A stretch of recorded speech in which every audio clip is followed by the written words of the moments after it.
I'm ashamed that I did not put any effort into learning what the Allure Queen deck type does. So this is going to be a complete fresh reaction of what the hell they do. I know nothing besides a lot of them don't wear a lot of clothes. That's all I really know. How did this make it through the sensors? I have no idea, but damn, that's a lot of armpit.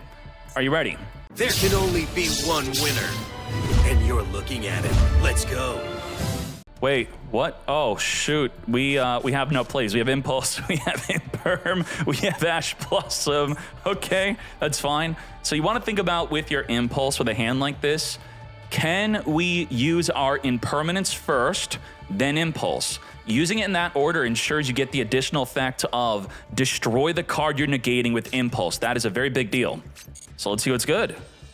What's our best use of Ash, Imperm, and Impulse? Holy moly, eating up a hand trap just like that. Speaking of the chat saying that they want Unicorn to get banned, not cool.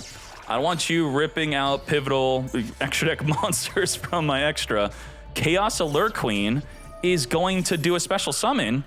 You could discard one other light or dark, special summon this card from your hand, and it's destroyed because we have the Impermanence Engrave. Boom, just like that. Nicely done. Good job. So would I have used this to negate?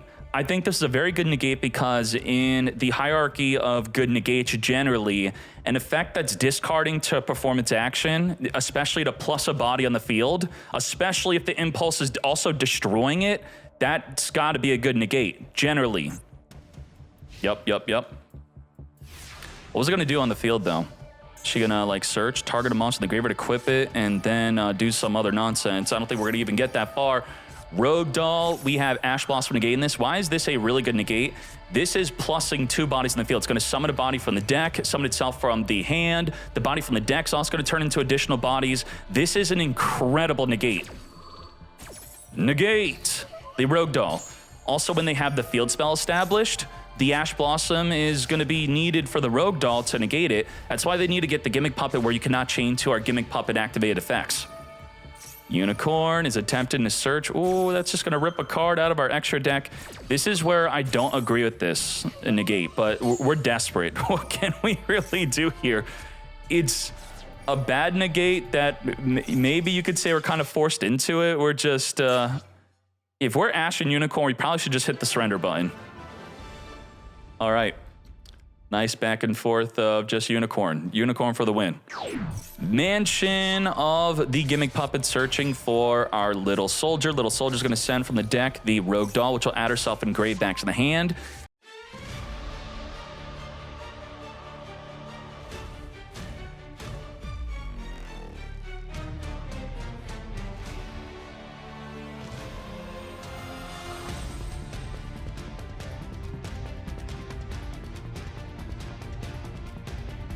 Additional summon the Terror Baby, Reborn the Dark Strings, and it doesn't activate on, it's not a hard once per turn, it draws per pop, it deals damage on each pop, and it's on special summon, not exceed summon, so it's gonna get poppin' for game.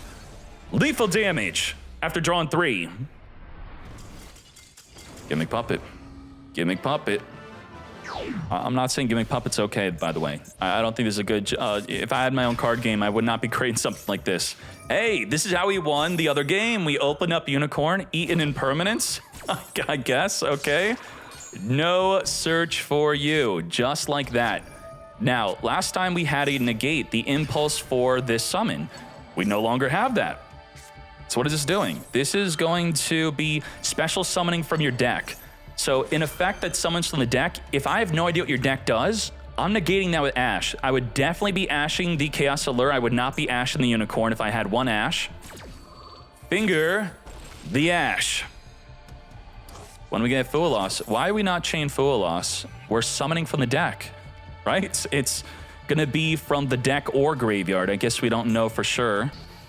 Well, if we're equipping this, right? So it would not be from the graveyard. It would be from the deck. So a little late on the Fualos. We couldn't change our mind on the summon.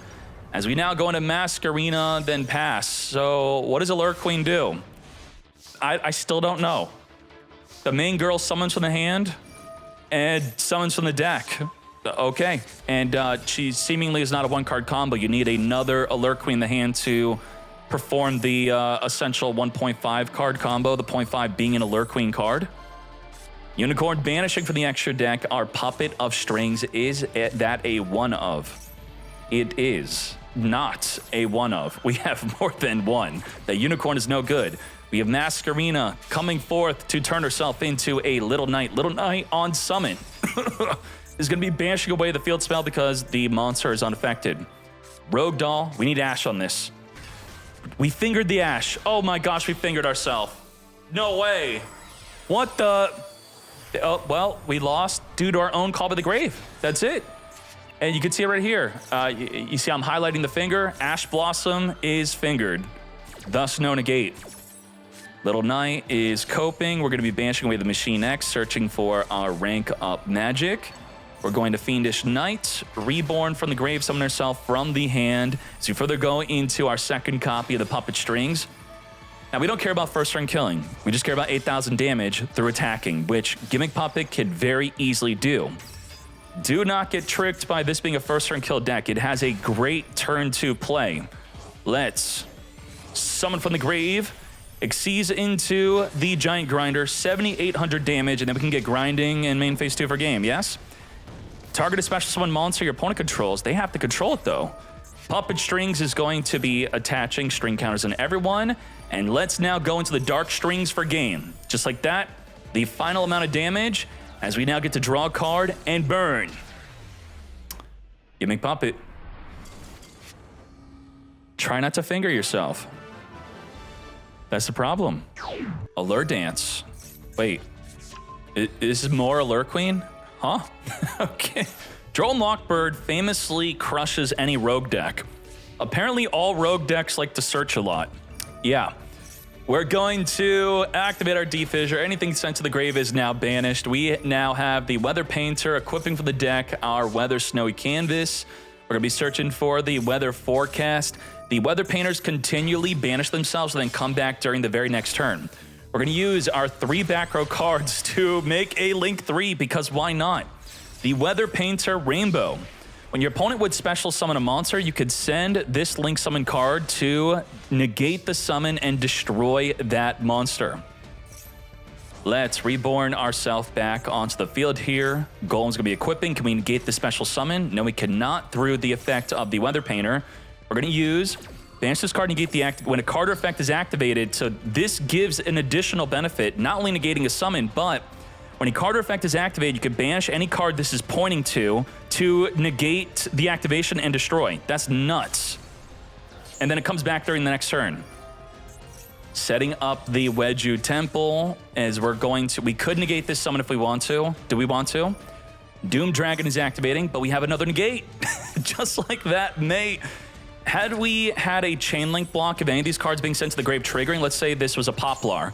Poplar would be on Chain Link 2, the Doom Dragon would be Chain Link 1, you would not be able to negate, and it is also banished thanks to the D-Fissure. And the Poplar would go to the grave even with D-Fissure because it would be a spell card. Droll and Lockbird killing itself. Yep, okay. And okay. Double negate and destroy plus the ability to negate a summon. Well done. I guess, it being 2,400, if they, Bestial would just be negated. They try to summon. I would say a Kashtira is a good counter to this because if they summon a Kashtira, what are they going to do? Negate the summon? By negating the summon, you lose all the negates. So as we saw in a previous duel, just play Unicorn. Unicorn is the way. Begin. Crystal Beast Allure Queen. It's a 60 card deck. What the...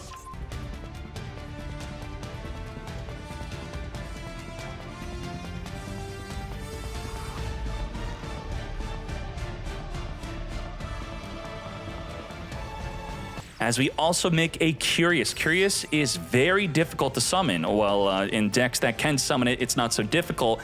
It's a hefty requirement. 3 monsters with the same attribute, but different types. So if you actually get to summon this, you get a huge payoff as you send any card you want from the deck to the grave to then mill 3. We're going to be sending from the deck the Rainbow Bridge to search our deck for any field spell, as we are triggering to mill 3 in addition to that, searching for a Crystal Beast plus the Kaiju field spell.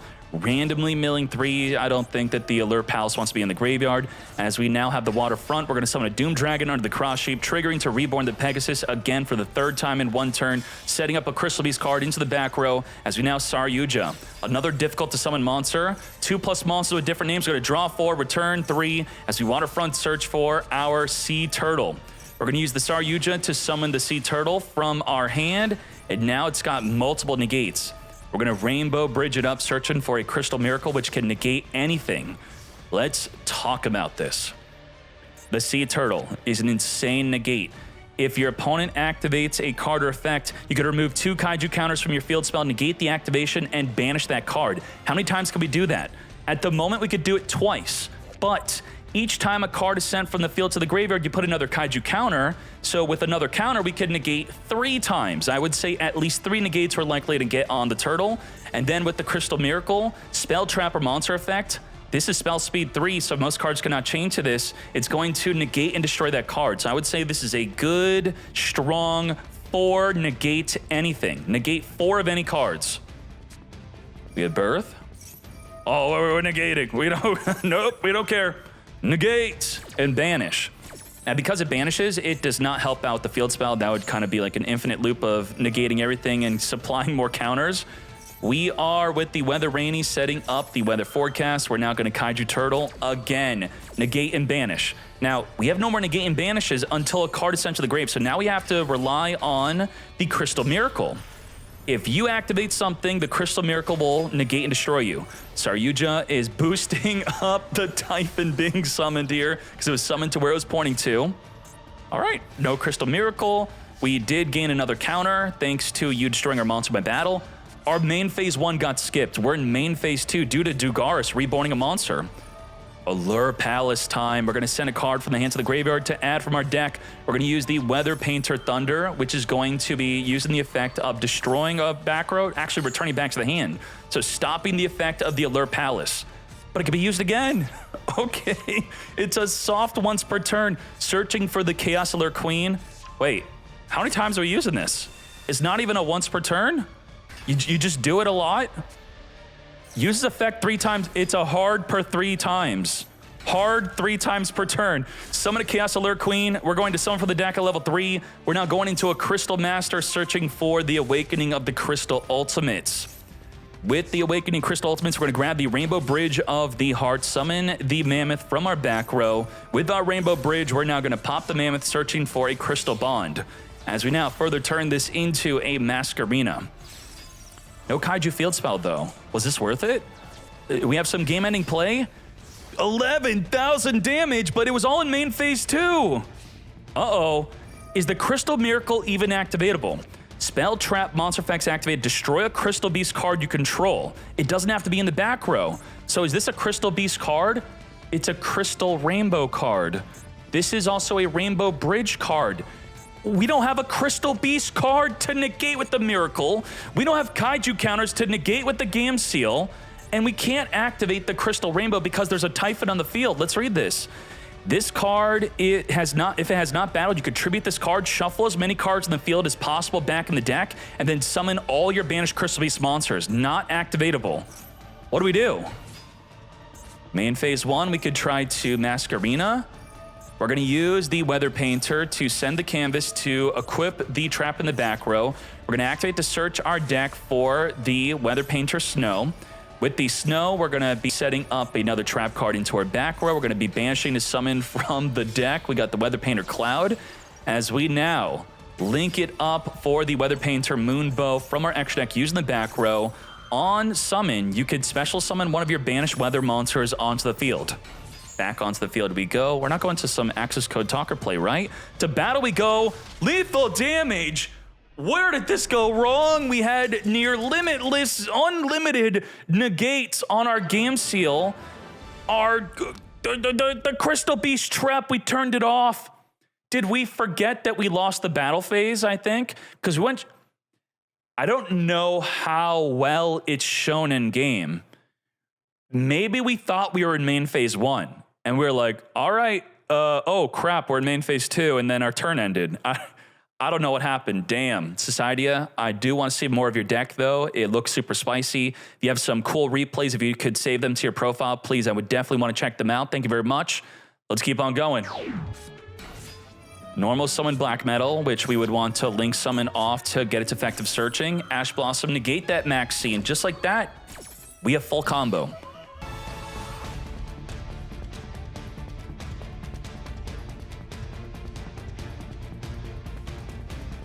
Zoa of the Fiendish Beast going to summon itself onto the field here. Now, what the heck did we accomplish? We're flipping this up early. What? Why? Tribute a face-up monster that mentions the Max Metalmorph. Special summon a monster that cannot be normal summon / set and mentions Max Metalmorph, ignoring its summoning conditions. Then you could equip this card. If the equipped monster would be destroyed, you could send this card to the graveyard instead. Now, we do have Hieratic Seal, which could spin a face-up card back to the hand non-targeting. We have the Full Metal, which has the effect of when your opponent activates a card or effect, you can negate the activation, then you can inflict damage to your opponent equal to the original attack of one attack position monster your opponent controls. Notice how it's negate the activation and not destroy, not banish. So when you have something that negates the activation and does not destroy it, ideally you're using it on spell and trap cards, where if you use it on a monster, it's going to stay on the field and will probably still be a big problem. Now, what are we summoning from the deck here? Is this a form of disruption? Because we have a negate plus spin back. The max metal, what does this do? Each time your opponent activates a card or effect, gain 300 and inflict 500 damage. Okay, can we actually burn for game, unironically? What? Okay, let's see. Well, it's everything, right? You activate a card or effect. I'm gonna gain 300 and inflict 500. Yep, get burning. Okay. Jack in the hand. Reveal 3 level 1s. Your opponent takes 1, then you take one of the other 2. You want to steal the Rabina here. Burn for 500. We got the Advent, which is going to be banishing a monster to search our deck. We're going to negate. So as I said, negating a spell trap is better with your Full Metal. Negate. Then we got the Flaunderies of the Unexplored Winds. This is a huge problem. This is our last moment to use the Hieratic Seal. If we do not use Hieratic Seal right now, then what's going to happen is on the resolution of the Eglin searching for a bigger monster, the Unexplored Winds is going to just tribute over a monster or a card on your opponent's side of the field to help summon the monster. And it's not a tribute, it just sends it to the graveyard for your tribute summon. Eglin searching the Empen, and what are we sending? Say goodbye to the Swordsman to now summon our Empen. Now, because we did not use Hieratic Seal when I said it was the last time to do it, we can't even activate it now. It's not possible to activate because the Eglin states that your monster cannot activate if it's special summoned in attack position. Attack position, special summoned, simply cannot activate. That's it. It's turned off completely. We're in big trouble. We already used our negates. Now, this is a big body, right? Well, the Eglin has another effect. If you battle, you could banish a card from your hand to reduce the opponent's monster by half of their attack and defense. So we could just reduce this. Does the Max Metamorph protect the monster from being destroyed? The monster, oh, it's gone again due to the Unexplored Winds. If it was not unexplored, the monster cannot be destroyed by spell or monster effects, and your opponent cannot target it with monster or spell card effects. We don't target it with the Unexplored, we just tribute over it by sending it to the graveyard. Well, we got a Rabina. Set Rabina. Dreaming Town time. Summon the Eglin. The Unexplored Winds can use the set Rabina. Yep, there you go. And now we have a negate, plus can't use special on monster and attack, and the Feather Storm would negate all monsters for the rest of the turn. This is a complete blowout. Lethal damage. Nicely done. Very nice. Holy moly. Holy moly. That's something. That was definitely something. That was a duel. Let's see what we could do in game number 2.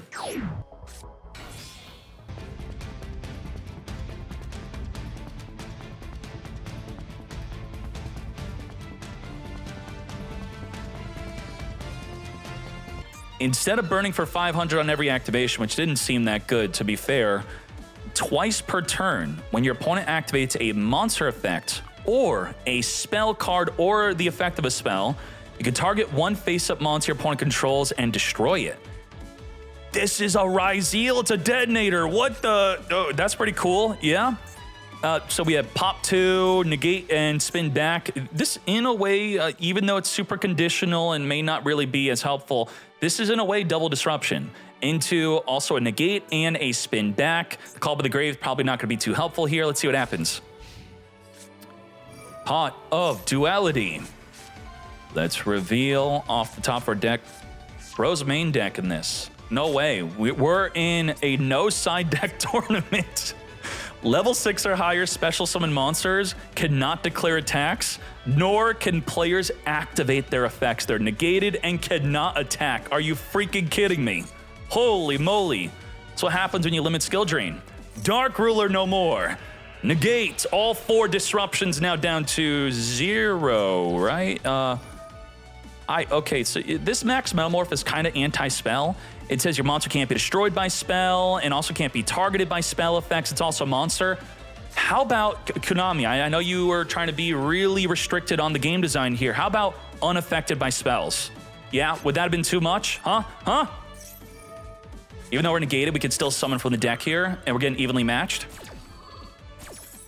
Let's gets negated, that's fine. Banish everything but the Full Metal Dragon. We have Hermetic Seal is going to summon from the deck the Metal Claw. Metal Claw is going to add back the Metalmorph Engrave to our hand here. All right, set 2 pass. Yeah, for our full field and get negated, that wasn't that bad. But now, the Grave of Super Ancient Organism is flipped up. We can't attack with any of our monsters. What do we do? Oh, we have a negate. We still have a negate, mate. There you go. Trap Trick is going to be activating a trap for the deck. We don't need the Max Metalmorph to have the negate. If we're on the field, we got that negate. The Max Metalmorph just gives us additional benefits. It does not turn us on. Nicely done. Say goodbye to you. Now, we do have the Dreaming Town, which is dead.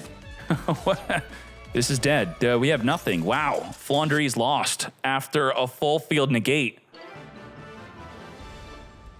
So why are people not playing Flandre's? They brick. That's why. The deck bricks. That's a big fat brick. Pot of E. We drawing. Yeah, we're going to be reacting to the TCG ban list today. My predictions are everyone knows that Malice and Ryzeal will get hit. That's obvious. But I said how I thought it would get hit, and I think that maybe something will happen to D-Shifter and Lancia also. Engraver searching for attract here. Level 6 or higher monsters cannot activate, nor can they attack. Discard the Luri. Luri, Reborn. Now we're waiting with the Dreaming Town to summon the Eglin, but Eglin is not a full play. No way, you summon this and you need another body. So again, Flandre's back-to-back bricking. Is this Floodgate trap going to be enough? Engraver being level 6, can't attack, can't even activate. We're going to fuse them away into Lacrima, which is not able to activate. Can't attack either. Can't attack, can't activate. We're going to flip up the Dreaming Town, summon Eglin. Why? What does this do? It does nothing. Okay, anyway, we're going to go into a sequence. With the sequence, we're going to be fusing at the graveyard 3 bodies into a Desiree. Now, the Desiree cannot attack, cannot activate. I know it sounds redundant, I keep on saying that, but it counters this card still. This is only special summon monsters on the field. If you get Desiree in the graveyard, it then sends the Super Ancient Organism to the grave. Just link it off and it's gone. Metal Flame Swordsman searching for the Red Eyes Metal Claw. We're going to summon the Rabina or just make a Little Knight. That's another out. Instead of dealing with our Desiree, just banish away with Little Knight. Another play. We now cannot attack directly. We have the sequence equipped onto the Desiree. Now, the Desiree, what's very important about Desiree against Flandre's is Flandre's likes to chain link block their effects so that you can't Ash Blossom them, while the Desiree does not care about chain link blocks. You are going to just negate the card non-targeting no matter where it is on the chain as long as it's on the field. And just like that, Flandre's bricked twice in a row. Yep, that's what they do. 2-1 victory, Joker. It's not your fault. I understand. That's just the pain of playing Flandre's. Let's keep on doing it.